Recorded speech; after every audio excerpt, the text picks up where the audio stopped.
విశ్రాంతికి నాకు అనుగ్రహించండి. కనుక ఆ దినాన్ని మనం జ్ఞాపకం చేసుకుని ఇక్కడ దేవాలయం యెహోవాను స్తుతించుట మంచిది. ఎందుకంటే ఒక విశ్వాసి తన జీవితంలో కృతజ్ఞతాస్తుతులు చెల్లించాలి. ఎందుకంటే ఎల్లప్పుడూ కృతజ్ఞత కలిగిన వారిగా ఉండాలి దేవుని పట్ల. మనుషులు ఏదైనా సహాయం చేశారనుకోండి, వారికి ఎప్పుడు కూడా మనం కృతజ్ఞత కలిగి ఉంటామో ఉండవండి. ఎప్పుడు కూడా మనకి ఒక ప్రాణహానిలో ఉన్నప్పుడు ఒకవేళ ఎవరైనా మనకు బ్లడ్ ఇచ్చారనుకోండి, ఒకవేళ ఆ బ్లడ్ని బట్టి మనం బ్రతికితే ఆ రోజు ఆ బ్లడ్ తనకి ఇవ్వకపోతే నేను బ్రతికుండేవాడిని కాదని ఆ పేరు ఎప్పుడు కూడా గుర్తు పెట్టుకుంటూ ఉంటాం. అలాగే మన జీవితంలో దేవుడు చేసిన వేళను బట్టి దేవునికి కృతజ్ఞతలు చెల్లించేవారు. అనుదినము కృతజ్ఞతలు చెల్లించడం వేరు, దేవుని సన్నిధిలో కృతజ్ఞతలు చెల్లించడము వేరు. కనుక దేవుని సన్నిధానానికి వచ్చిన మనం అయ్యా ఇంతవరకు నా బ్రతుకులో చేసిన వేళను బట్టి ఉపకారాలు బట్టి నీ కోట్లాది స్తుతులు చెల్లిస్తున్నానని యెహోవాను స్తుతించుట మంచిది అని దేవుడు జ్ఞాపకం చేస్తున్నాడు. ఇక్కడ చూడండి, ఫిలిప్పీయులకు రాసిన పత్రిక 4వ అధ్యాయం 6వ వాక్యం ఒకసారి జ్ఞాపకం చేసుకుందాం. ఫిలిప్పీయులకు రాసిన పత్రిక 4వ అధ్యాయం 6వ వాక్యం. మనం వారం రోజులు ఏ విషయంలో ఒకవేళ చింతపడుతున్నామేమో, దేని గురించి చింతపడకూడదు, కానీ ప్రతి విషయంలోనూ ప్రార్థన విజ్ఞాపనల చేత కృతజ్ఞతాపూర్వకముగా మీ విన్నపములు దేవునికి తెలియచేయండి. నిన్ను నీవు దేవునికి అప్పగించుకో. నీ యొక్క సంగతి ఆయనకు తెలుసు. నీ పరిస్థితి ఆయన ఎరిగిన దేవుడు. నీ పరిస్థితులు స్థితిగతులు కూడా ఆయనకు అప్పగించి సంతోషంతో ఏం చేయాలండి?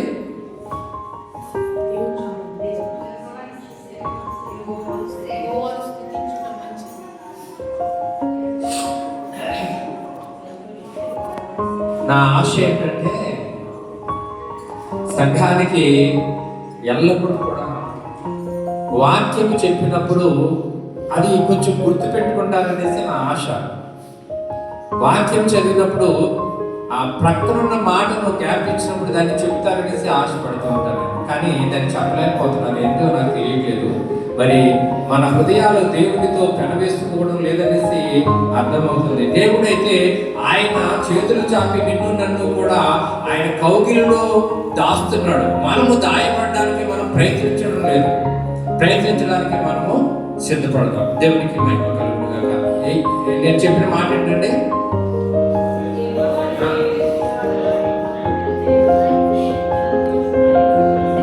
సంతోషంతో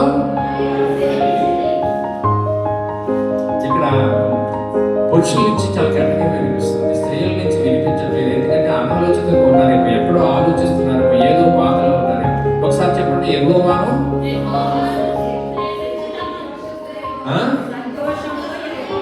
నువ్వు ఈ తీసుకోవడంలో ఉన్నావు, మాట వినటం లేదు. సంతోషంతో యెహోవాను సేవించుడి. సంతోషంతో ఎలా అంటే, ఇప్పుడు మనం సంతోషం అంతా కూడా వెళ్ళి విరిస్తే ఇలాగా దేవుడు మనం ఆరాధిద్దాం. దేవునికి మహిమ కలుగును గాక. ఆరాధిద్దాం. హల్లెలూయా, హల్లెలూయా, హల్లెలూయా. చేతులెత్తుదాం. హల్లెలూయా, హల్లెలూయా, హల్లెలూయా. నిన్ను స్తుతించిన చాలు నా బ్రతుకులినములో, నిన్ను పొగడిన చాలు నా గుండె గుడిలో. నిన్ను స్తుతించిన చాలు నా బ్రతుకులినములో, నిన్ను పొగడిన చాలు నా గుండె గుడిలో.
హృదయాలను సిద్ధపరచుకొని దేవుని మాటలను మనం వినడానికి సిద్ధపడదాం. దేవునికి మహిమ కలుగును. యెషయా గ్రంథము 48వ అధ్యాయం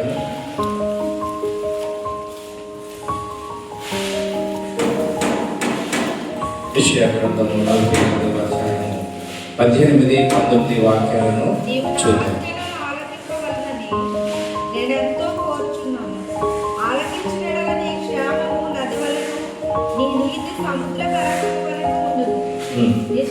నీ సంతానం ఇసుక వలె విస్తారమును, నీ గర్భఫలము దాని రేణుల వలె విస్తరించును.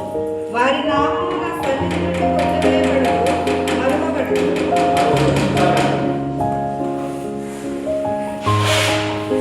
నీవు నా ఆజ్ఞలను ఆలకింపవలనని నేనెంతో కోరుచున్నాను. ఆయన కోరిక ఏంటంటే అనుసరించాలనేసి, మనం ఆజ్ఞలను అనుసరించే వారుగా ఉండాలనేసి ఆయన కోరిక తప్పున అయినది. ఎందుకంటే మనం ఇందాక కుటుంబ ప్రార్థన గురించి మనం చెప్పుకున్నప్పుడు ఏం చెప్పుకున్నాం? అబ్రహాము వలె మనం ఎవరైనా దీవెన కోరుకుంటామంటే ఆశీర్వాదం కోరుకుంటామా, లేకపోతే నష్టాన్ని కోరుకుంటామా? ఆశీర్వాదాన్ని కోరుకుంటాం కదా. ఈ ఆశీర్వాదం రావాలంటే ఆయన ఆజ్ఞలు మనం ఏం చేయాలి? ఆలకించాలండి. ఆయన ఆజ్ఞలను ఆలకించాలని నేను ఎంతో కోరుచున్నాను. ఆలకించిన ఎడల ఎలా? ఆలకించిన ఎడల నది వలె, సముద్ర తరంగం వలె ఉండను. సముద్ర తరంగాలు ఎప్పుడైనా ఆగడం చూసామంటే,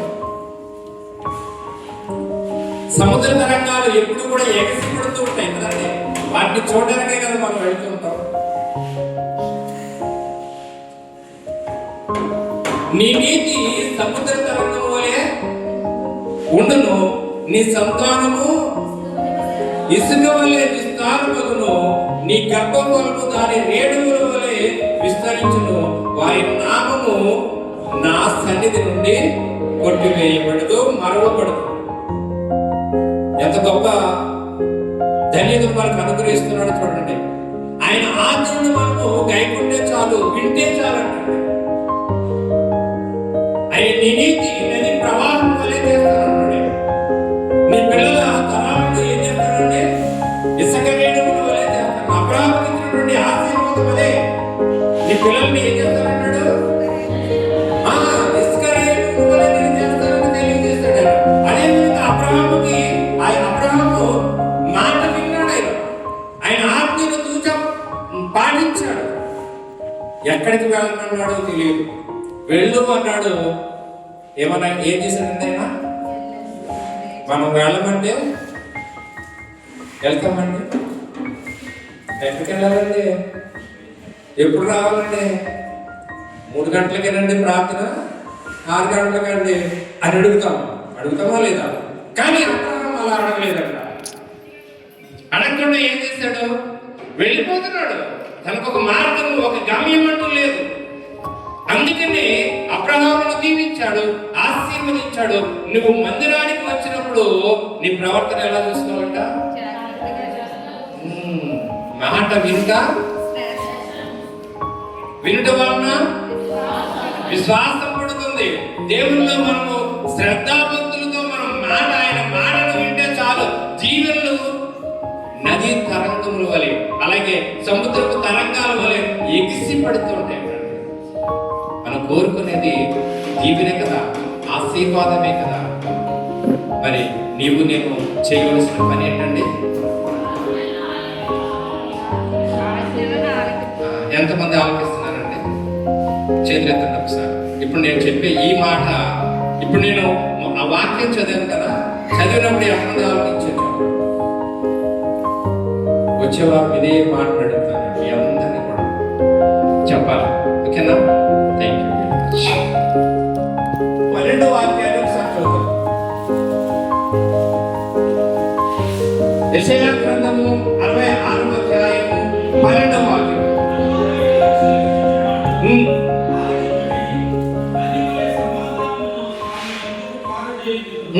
పారజేయుదును,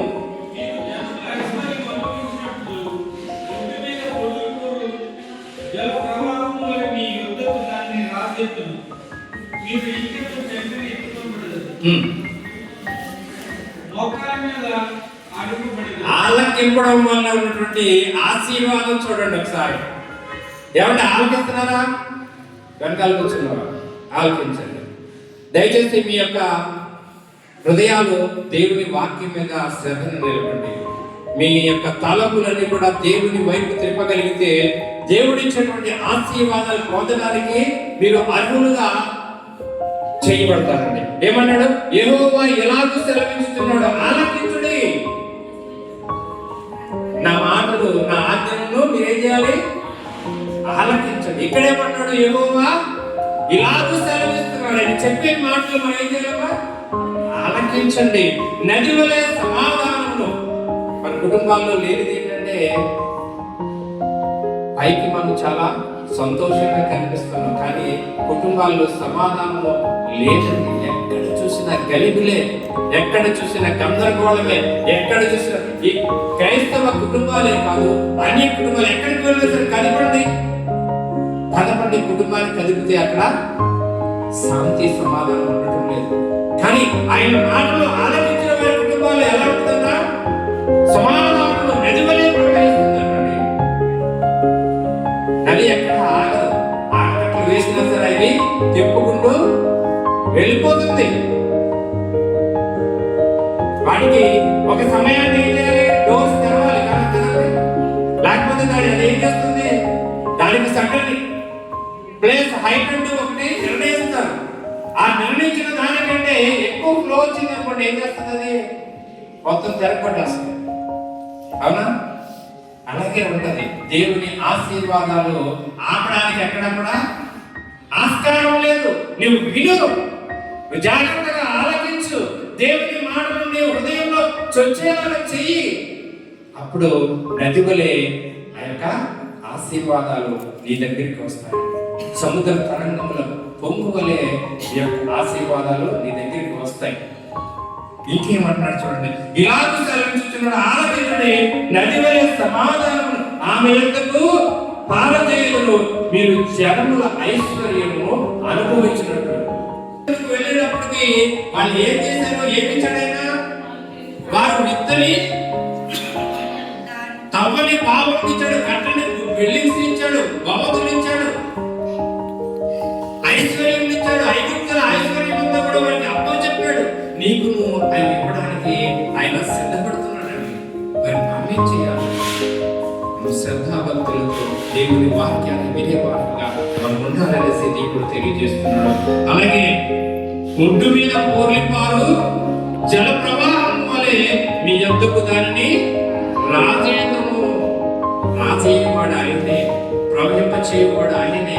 ఒడ్డు మీద జలం ఎందుకంటే చెప్పాను చూసారా, కొన్ని ఆనకట్లకు కొన్ని సెకండ్ హైట్స్ ఉంటాయి, కానీ వాటర్ ఎక్కువైపోయినప్పుడు ఏం చేస్తుంది?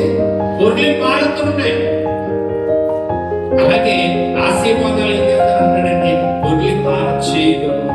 ఒక మాటను కూడా తెలియజేస్తున్నాడు. 54వ అధ్యాయము 3వ వాక్యాన్ని చూద్దాం. 54:3.